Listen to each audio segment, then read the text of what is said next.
मैंने अपने साथियों से के ज़रिए से पता चला कि अभी संसद में आदरणीय गृह मंत्री अमित शाह जी ने ये बयान दिया उसमें कि जो कल 3 आतंकवादी मारे गए थे वो तीनों पहलगांव जो टेररिस्ट अटैक था उसमें वो इंडल्स थे।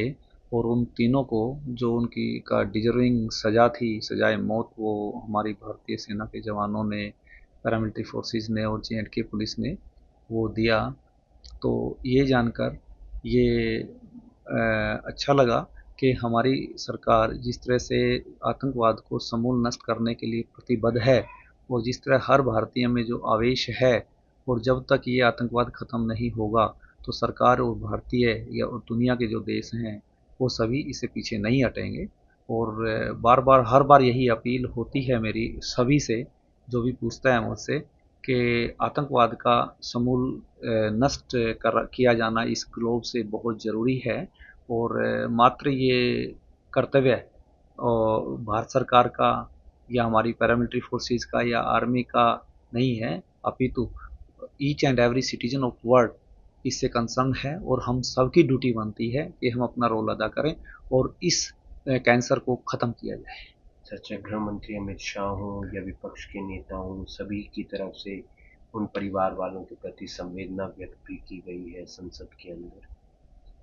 हाँ, बहुत ये तो क्योंकि जो जिन्होंने अपनी जान गंवाई है और जिस परिवार से वो बिलोंग करते हैं, वो परिवार, वो जान गंवाने वाले पहलगाँव में उस टेररिस्ट अटैक में जो है हम सब भारतवासियों के ही पुत्र या सगे संबंधी थे, और सबकी संवेदनाएं मिलती रही हैं और सभी की संवेदनाएं हैं। और इसमें दलगत राजनीति से ऊपर उठ कर के राजनीतिक विषय नहीं है ये हमारा एक राष्ट्रीय और वैश्विक इशू है।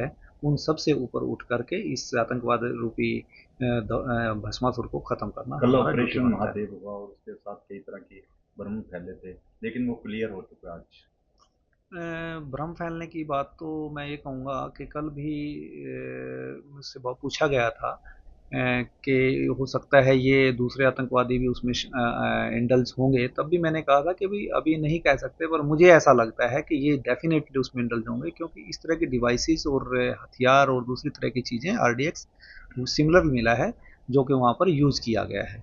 और आज आदरणीय गृह मंत्री जी ने, अमित शाह जी ने ये बिल्कुल क्लियर कर दिया, स्पष्ट कर दिया है। एक चीज़ और सर, एक उनके पास कुछ चॉकलेट्स वगैरह भी बरामद हुई और वो पाकिस्तान की चॉकलेट्स थी, पाकिस्तान में बनी हुई। तो हम कह सकते हैं कि पाकिस्तान लगातार इन्हें पनाह दे रहा है।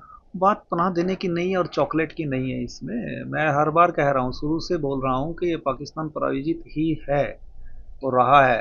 और कल तो मैंने बताया तो कि मैंने भी इनका प्रोफाइल देखी है सबकी।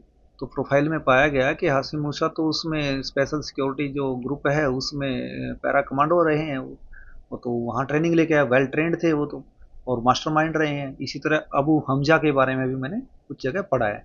तो ये तो पाकिस्तानी हैं तो हैं, तो इसमें कोई दो राय नहीं है।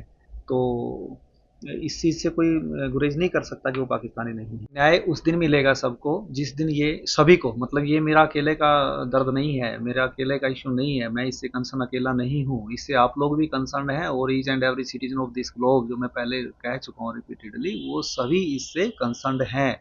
और सबको न्याय तब मिलेगा जब सभी ये आतंकवादी गतिविधि करने वाले, आतंकवाद फैलाने वाले, आतंकवाद की नर्सरी पालने वाले, उनको फंडिंग करने वाले, उनको पनाह देने वाले, हर तरह के लोग समूल खत्म होंगे इस दुनिया से, तब न्याय मिलेगा।